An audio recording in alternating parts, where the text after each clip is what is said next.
Parliament this afternoon as the minority is taking on the Electricity Company of Ghana for donating some 200 motorbikes to the Ghana Police Service.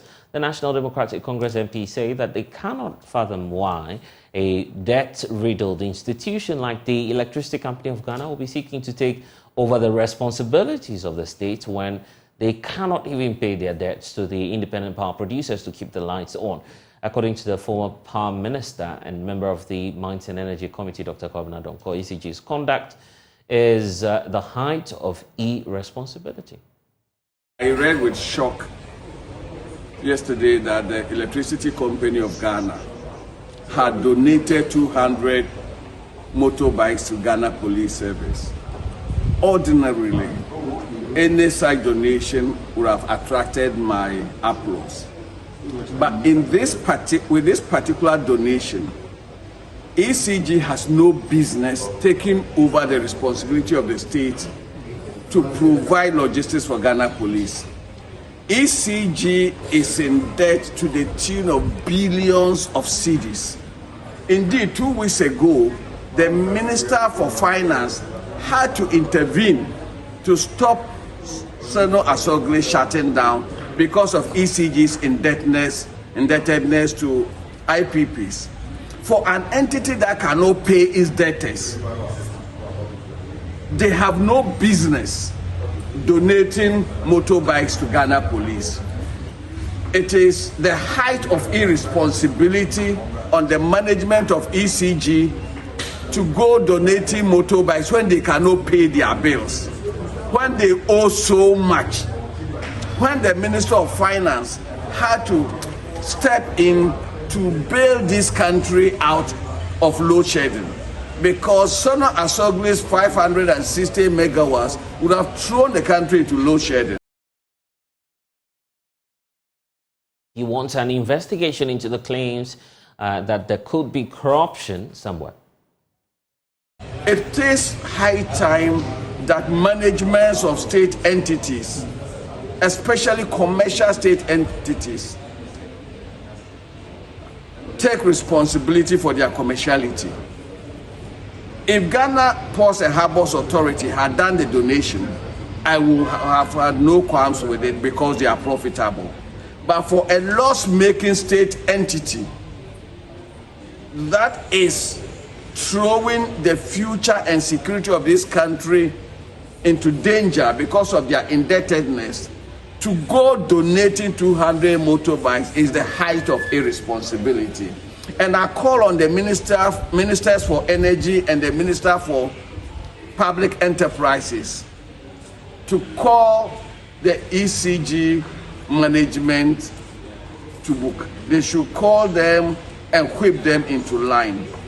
Indeed, this donation must be investigated. It is not in the national interest, and it will be surprising if it is not procurement driven. I am extremely disappointed as a former Minister of Power, as a member of the Mines and Energy Committee of Parliament, and representing the good people of Ghana in this House. Moving on to health, the Ghana Health Service, Dr. Joseph Obeng, who is an official there, says that the move to get public hospitals to use their internally generated funds to pay electricity bills is unrealistic. The medical superintendent of the Ifeanyi Hospital indicates that the public health facility are already overwhelmed with a myriad of challenges which are affecting their daily operation. Tasking them to pay their own electricity bills will only compound the problems they have.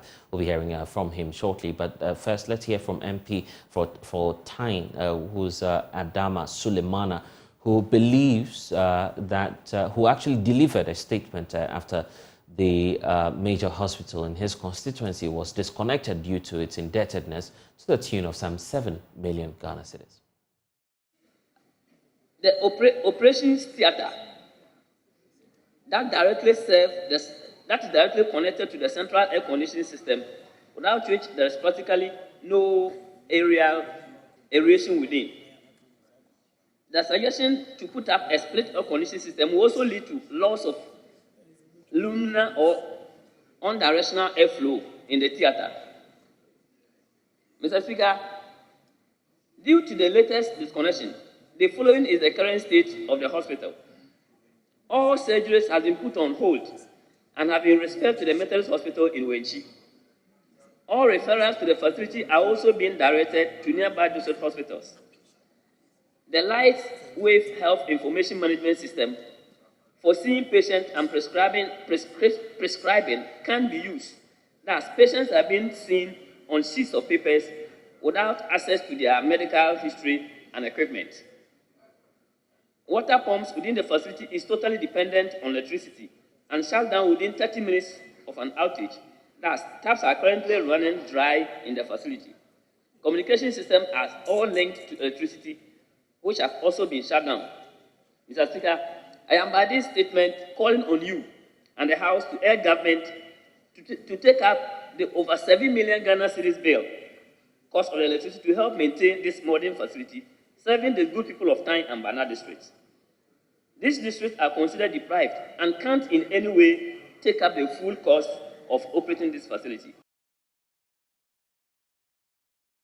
While speaking to Joy News this morning, Dr. Joseph Tambil indicated that implementing the directive will worsen the woes of public hospitals. NHI tariff and the directive that we should not charge anything out of pocket, there's no way any hospital in this country can pay for electricity bills. It's just not possible. As things stand, the NHI tariffs are so low that we can't even break even. And if you would avert your attention to this, for a common procedure like cesarean section, if you look at the market, the private facilities are taking between 8,000 and about 20,000. NHI pays us between 600 and 800 cedis for one cesarean section. So you can see the gulf in the differentials. But we operate in the same market. We purchase the consumables from the same suppliers. And they don't give us any subsidy because we are public facilities. And yet we are supposed to be charging so low while others are charging so high. So it comes to reason that the private can't pay the electricity bill, but there's no way any public hospital in this country can pay the current electricity bill ranges that we are experiencing. We're taking out to Parliament where the Speaker of the House, Alban Bagbin, has directed the Health Committee to collaborate with the power provider to find a lasting solution to this very directive and challenge. We can hear from the Speaker. I'm happy to hear that power has indeed been restored to the facility. But I think I will direct that the Ministry of Health and that of Energy should work together to find a lasting solution with regards to our hospitals in relation to their electricity bills. Because hospitals, whether you like it or not, are considered to be essential facilities, and they should not experience power cuts in whatever form. So I would direct that the Ministry of Energy and Minister of Health should put themselves together and come out with a solution as to how this electricity bill, because today's time that has come up, but listening to contributors, it appears it cuts across most of the hospitals in the country. And again, based on the recommendation, we will refer this statement to the Health Committee to also look into the matter.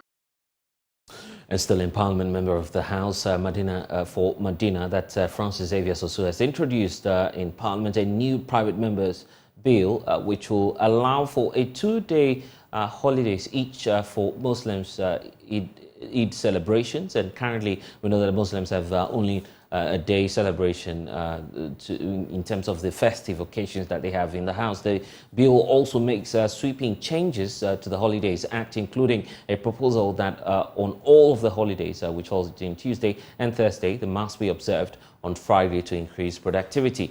Parliamentary Affairs correspondent Kweku Asante is joining us with the latest on this. And Kweku, has this formally been introduced to the House yet? Well, Blessed, formally, this has not been laid in the House, but the Clerk of Parliament has taken receipt of it, and as we speak, it will go through the process of legislative drafting, because what the MP is required to do under law is to notify the Clerk of such changes he wants to make to the law, and then the bureaucracy that exists in Parliament to make changes, to also draft this into a law, will do that. And so that has currently gone to the Clerk of Parliament. It is going to go through the stages, and we expect that before Parliament will adjourn for Christmas on the 2nd of December, this will come to the floor officially and it will be introduced to MPs so that the actions will start. But to go on to give you the details, let me talk about this new change.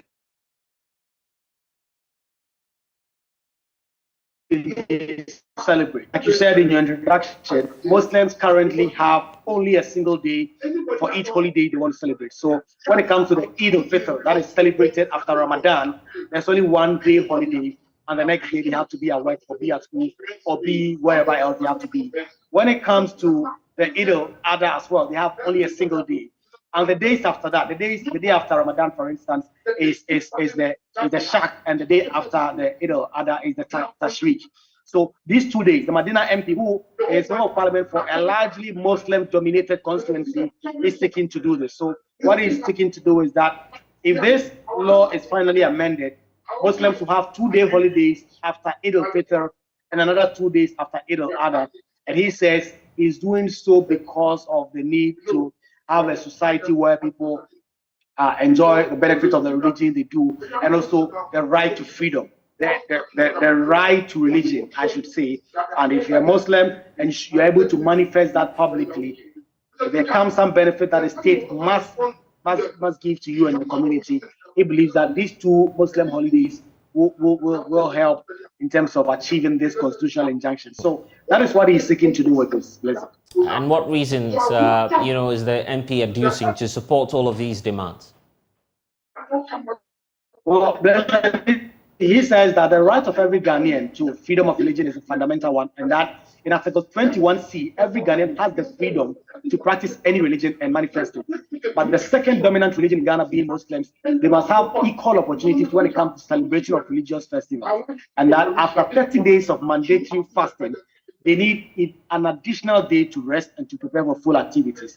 In terms of the other one additional holiday for Eid al-Adha, he talks about the unwavering trust of Muslims in the prophets that were given in the line of Islam, and that just a single day holiday does not allow Muslims to be able to and mark these religious festivals properly.